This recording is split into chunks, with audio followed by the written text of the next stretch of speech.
Hare Krishna. Welcome to day one of our yoga asana training. Every day in this journey of hearing these beautiful spiritual instructions, we are going to learn one asana. Asana means seat or a stable posture. It is not a performance. It is not an exercise. An asana in the spiritual sense is what is a platform for our mind's fluctuations to become still. In the course of a practice, a full practice, whether it's shorter or longer, the body energy has to keep moving, but then there comes times of stillness, and that is what the asana comes in. So one can see it like waves. One may build and build and build, gathering the body's internal forces, and then there comes to a point where there's relaxation in the dynamic action, and that's very important. The relaxation, the relaxed and comfortable and happy reflection, meditation, that is the perfection within our yoga practice, of our physical yoga, physical movements that we do. In other words, without pausing, without being still, continuous movement doesn't give the benefit, doesn't give the therapeutic benefit, doesn't give the benefit to the mind of becoming still and empty of thoughts, and thus doesn't give spiritual benefit. As long as our mind is there and it's running its laps, its circles, it's creating a lot of different things in our body that is not harmonious to the body becoming fully integrated, relaxed, and at peace. So this is a very important aspect of the spiritual culturing, is learning the asanas as they have been presented in Indian philosophy and practice. For many thousands of years, men have been retreating to caves to sit in these asanas or stand as a prayer, as a connection to God. The posture itself becomes a prayer. There's a deep importance to this in yoga classes, where an instructor may find fault in a student if they are doing something other than what the instruction is, even if it's continuous instructions, one after another, one after another. Of course, most instructors will feel obliged to say to listen to your body and do according to your ability, or there's different options and things. But here's the thing.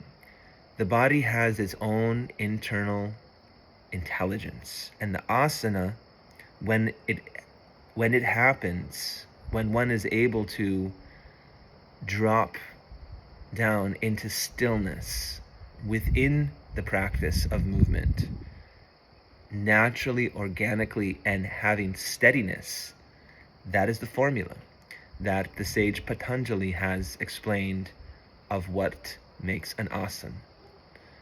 So it is not just a physical posture, and a gymnast may be able to do that.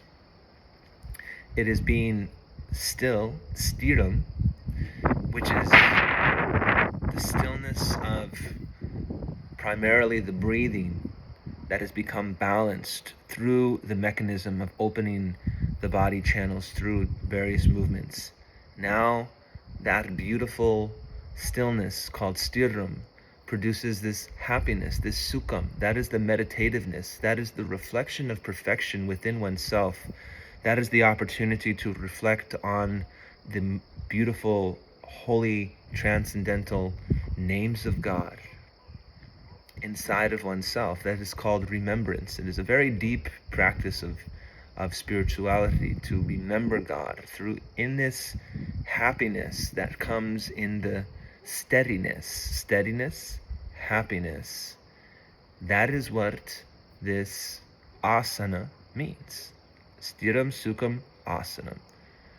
The posture contains those two things. So we are going to learn one asana every day, and this is an important practical application for all therapeutic aspects of yoga, to know how to do these postures safely, sequentially, and properly, so that the more one becomes familiar with them, the more one practices the different classes, the different applications, one develops one's body's own innate understanding of how the infinite intelligence, as long as one is able to enter into this formula of steadiness and the happiness within that steadiness that comes through the internal remembrance of oneself.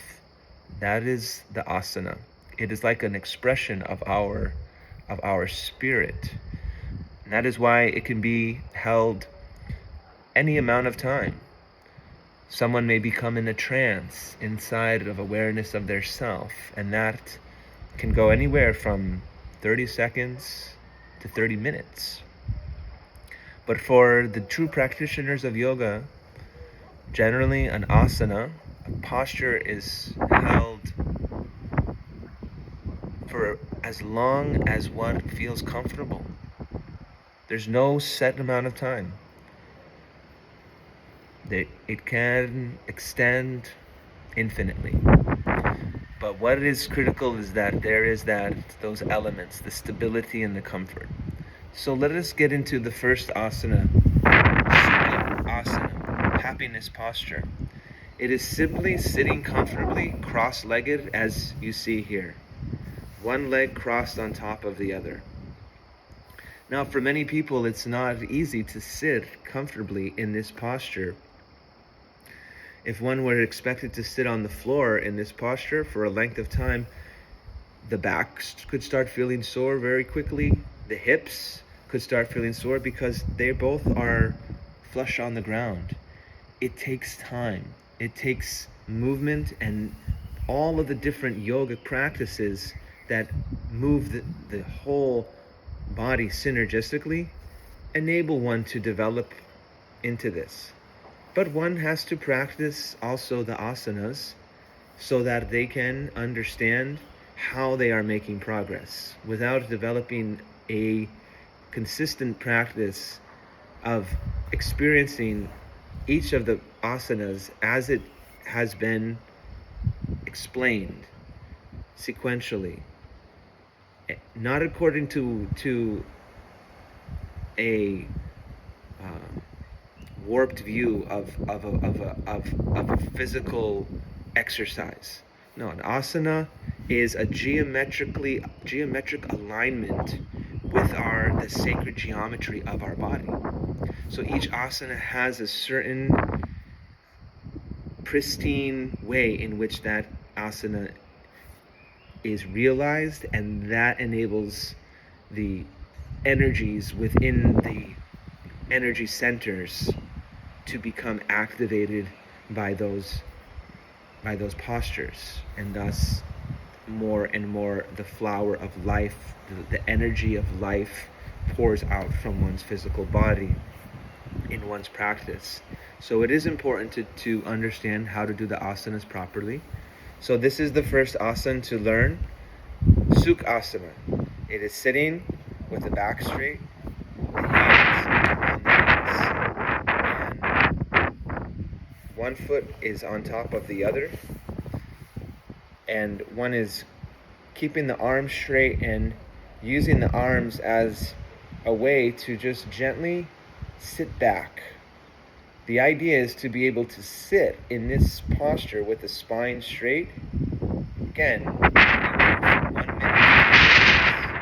is recommended for any single asana practice. Inside of the asana, the next step is becoming aware of the breath. So once the posture is stabilized, which is what the stiram aspect means, now I'm stable, my arms are holding my knees steadily, the spine is stabilized, the spine is straight. Now the breathing practices come into effect. Without the asana, the breath doesn't have the same, the awareness of the breathing doesn't have the same benefit. That benefit, multiple: steadying of the mind, balancing of the cycling of energy through different systems of the body. It's both scientific and it's both phenomenal, supernatural. Breath awareness is in itself the most powerful aspect of a yoga practice, and without finding that steadiness inside of the asana, then that breath awareness does not evolve as it should. So feeling steady here, just become aware of the breath. Just watch the breath. Feel the sensation of the air above the upper lip. As the breath comes in, the breath is cool. And as the breath leaves, the breath is warm. Now just watch the breath for a few moments, a few cycles. And as you begin to just observe a natural, automatic flow, slowly bring your awareness to exhale longer, to extend the breath for longer periods of time.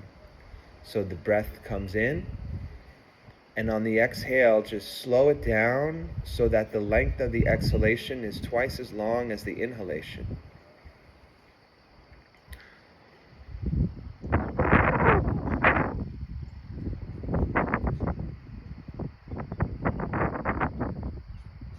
Now this combination, the steadiness, happiness of this posture, the awareness of the breathing. One can also count breaths, measure out 4 counts in, 4 counts hold, 4 counts exhale, 4 counts hold out, and repeat. This is another form of awareness of the breath. This consciousness now begins to become fully absorbed in this breathing. Then the transference happens. This is the stage of yoga in which the bridge from the external goes to the internal. And in the internal plane comes the more advanced practices. Those advanced practices are why we continuously are practicing hearing of higher knowledge, the higher intelligence, because those are practices of the inner eye. That bridge to take us from our steadiness of our physical body, awareness of the breath, bring us to balance into this bridge in which we can enter into our internal meditation with focus. That is the recitation of the mantra. It is internal, it is quiet, it is to oneself, and it is a very personal connection to the God in the heart, to that supreme deity that is within the heart, that it is a temple. This body, when we move into our practice of connection to that absolute almighty, that reality manifests in our heart. That is why it is said in Bhagavad Gita that it is experienced by direct perception. The perception is of God in the heart. The inner eye open is the is the focused meditation on God in the heart through the revelation of that beauty, fame, and glory of God's holy presence through God's holy name. This is the purport of all the scriptures, that you will know me by as you know my name, as I lay my mercy upon you. How do we enter into that internal focused meditation on this beautiful, holy connection in our heart with the Almighty, which leads to greater and greater awareness of bliss, which is the next stage in the journey towards that full equality of our intelligence that is called samadhi. Sama means equal and di means intelligence. That is our infinite intelligence. That is the stage of us reaching the infinite within our intelligence, samadhi, and that is the final stage of the yoga philosophy as explained by Patanjali. The key is how we move from here, from the physical posture, whichever posture we're in our breath, over the bridge to the internal realm where God's eternal love is flowing in the channels of our heart. Well, to do that, we vibrate the syllable Omkara. This sacred Omkara symbol itself is the supreme being, and it is the creation and annihilation, and that which supports and nourishes this existence. With faith, when we vibrate Om, our physical body, then is now connected by the sacred pathway to our internal spiritual body. It is a science. It is the basis of healing common ailments that are related to our physical body, because it also relaxes our nervous system. It aligns all of our endocrine system. It opens up the channels of all of our electrical system. This sound vibration Om is the holy harmony that illuminates and is the base seed. There are 3 syllables that constitute the 3 parts of it, which are very important to integrate into one's practice every time one drops into an asana. Every time one is steady, aware of the breath, and ready to move into the internal contemplation on God and God's love, which is only possible by continuous hearing about that sacred realm from the infinite intelligence source itself. That is why we have the Bhagavad Gita every day as part of this journey. That internal realm of union with God is the goal, and that infinite intelligence of samadhi, complete absorption in that, is the highest attainment of all yogis. How do we cross that bridge from this external world to our internal world? It is the 3 parts of the Omkar that join all aspects. The first part is the Akara. Whenever we are bringing ourselves to vibrate this, we want to let the sound come from deep within our abdomen and rise all the way out and leave our mouth like a stream of honey.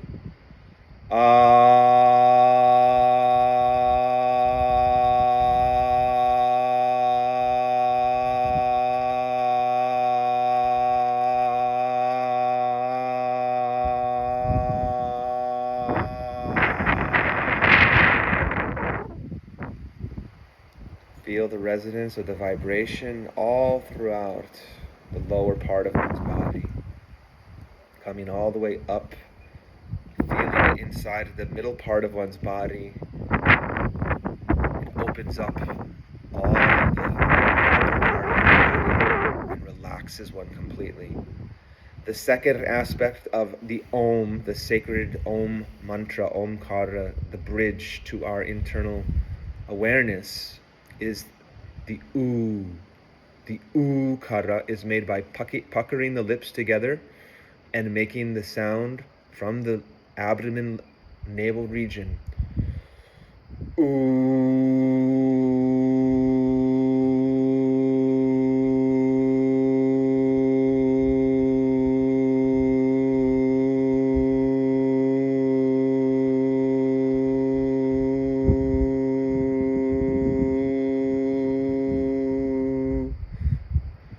We again want to feel that vibration all throughout our body and bathe ourselves in that while remaining steady and aware of our breathing. And then the final and most important is the makara, the sound of the humming bee we make by keeping our lips together and vibrating a high-pitched humming sound.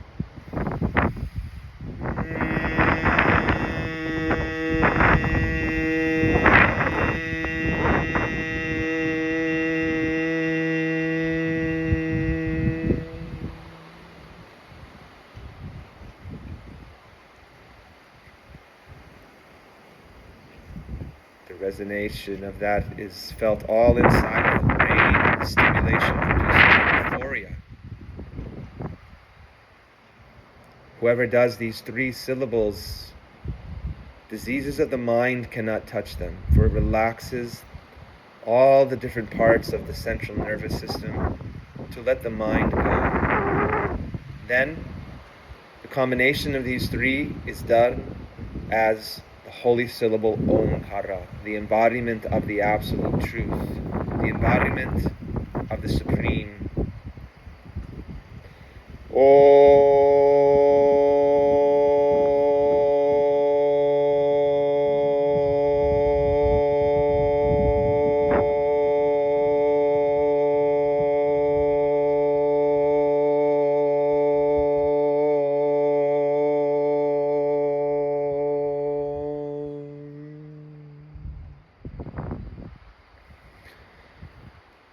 Now the internal landscape is open to recitation of the beautiful mantras, sacred sounds that are imbued with faith that one receives from the divine channel.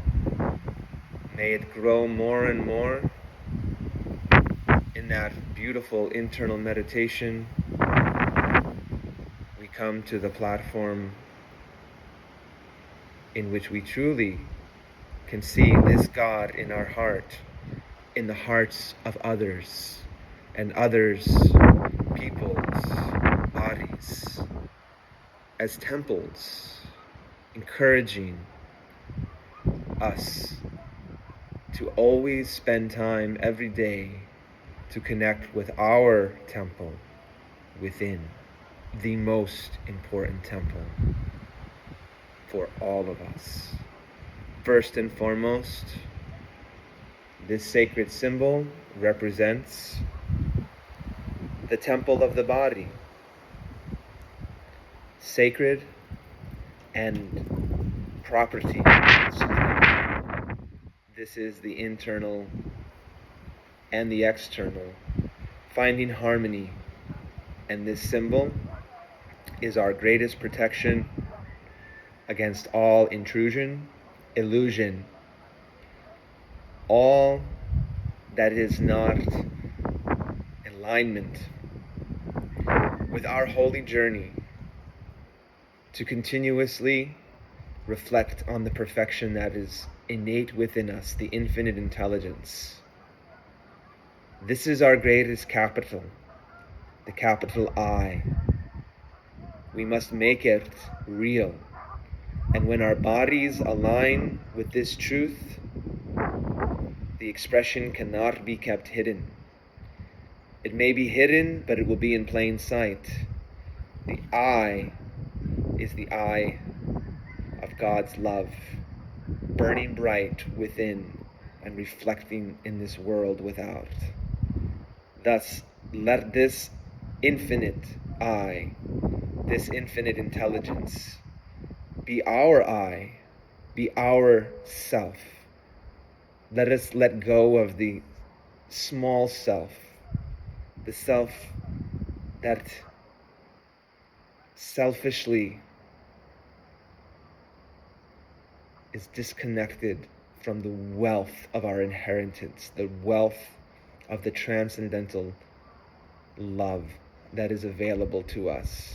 This small self, this small ego, this petty self, this self that, because of hypocrisy, creates quarrel. Let us root this out. Let us root out this hypocrisy of this small self that only identifies as this body, as the self. This infinite I is the eye of the soul. It is the internal eye, and yes, reflected out in asana and in our awareness of the sacred holy sound vibration. My hands are doing what is called mudra. So mudra is the second stage of asana and pranayama, the breathing with awareness, the sitting comfortably.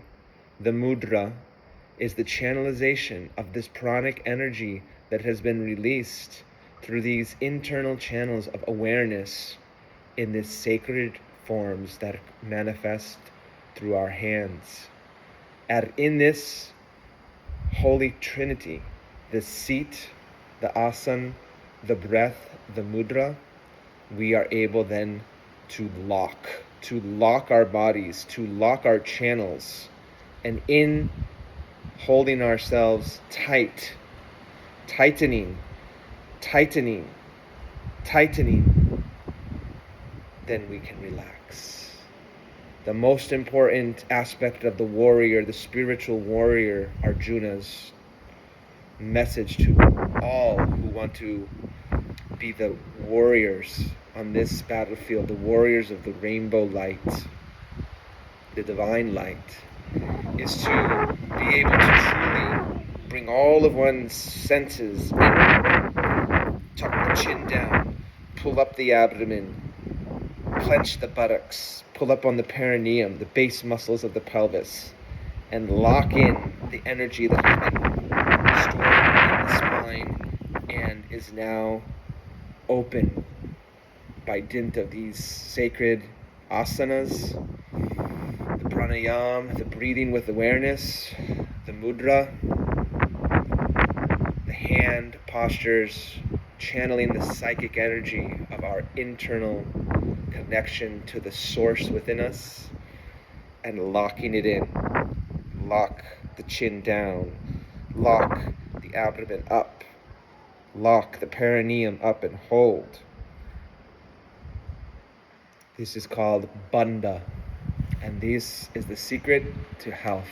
And health is your true wealth. Namaste. See you tomorrow.